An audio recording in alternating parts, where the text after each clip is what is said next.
Okay, we're here today on Quaker Walk. This is the first, what do you say, hour? I'm here with my friend Max. Hello, hello. Max is so into this, he was one of the organizers. Yep, that's correct. And he even bought Quaker hats for people. Where'd you get the Quaker hats? I'm not telling you. Okay, great. We are at the rear guard of the march. It's not really a march, it's like a procession. We're in the first hour and a half. How long have we been out here? I think it's been an hour, about. Yeah. Tell us about the inspiration for this. So we were inspired, another friend in Brooklyn inspired us by bringing us the Flushing Remonstrance and talking through the relevance of it to the present moment. So the Remonstrance was this document that was written not by Quakers, but on behalf of Quakers in Dutch New York when Quakers were being persecuted for their beliefs. And the language of it just hits really hard with the way that the administration is sort of vindictively denying rights to individual people, largely undocumented immigrants, but also activists who say things they don't like.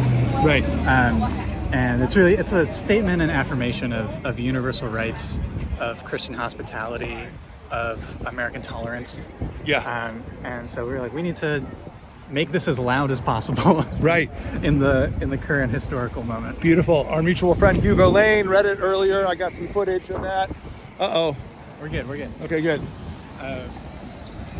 Yeah, so we're walking 300 miles down to D.C., not in a straight line, so that we can stop at as many Quaker meeting houses and other progressive churches and activist spaces on the way down. We're receiving a ton of hospitality and basically living off the generosity of people in the wider community. The kindness of strangers. The kindness of semi-strangers, yeah. Nice. So I'm very excited that we're underway, and there's only a couple more things that we need to do on the laptop tonight. Yeah, I know the feeling. Book the tour as the tour unfolds. Yeah. So yeah, that's how it has to be. Right.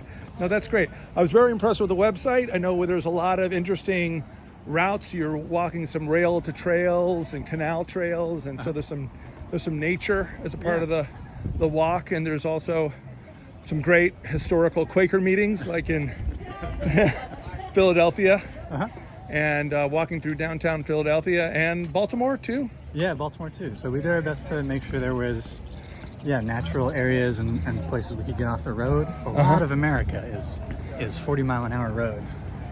With no shoulder. We really make this place for cars. Yeah. And we're trying to resonate with a time in history when we were still making it for people to walk. And so when there are those pathways that are human scale, we're using them. Great. There are other times we won't be able to. And we're walking such that we are in Philadelphia and Baltimore on 2 successive Sundays, just because there are big Quaker populations in both those cities. Right. And we really want to sort of stew in the symbolism of Philadelphia and Independence Hall. Our flags up there in yellow are representing items from the Bill of Rights that exist for all people. And so we're on it this time. Good catch. So there's a lot of resonance between the Flushing Remonstrance and the Bill of Rights and the Constitution. And the ways that the Constitution is being subverted right now are sort of the soul of our critique of the government. So that all gets cooked in together, and it's very cool that the Arch Street Meeting House, where so much activism occurred in early Quaker days. Yeah, they even had Black Panther meetings there. Actually, yeah. I was just down there. So we're gonna go right by there, and it's blocks from Independence Hall. So we'll be speaking outside of both those buildings. Nice.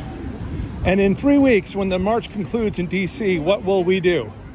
When the march concludes in D.C., we're going to hand the Flushing Remonstrance to members of Congress. FCNL is helping us coordinate which of those members. Oh, nice. Because we want to have that direct demand for them to make sure that those rights are being respected, and sort of pass legislation to rein the administration in.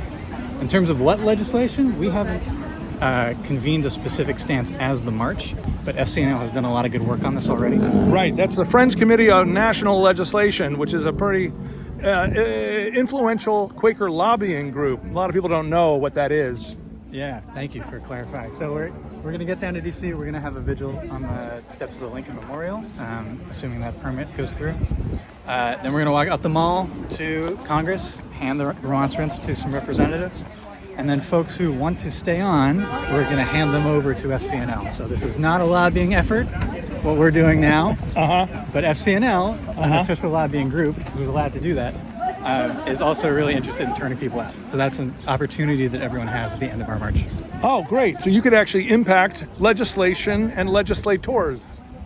Exactly. Have Nice. like one-on-one conversations with them that are being curated, set up by people who really know what they're talking about in terms of the legislation we're promoting and the right people to talk to make an impact, to get heard.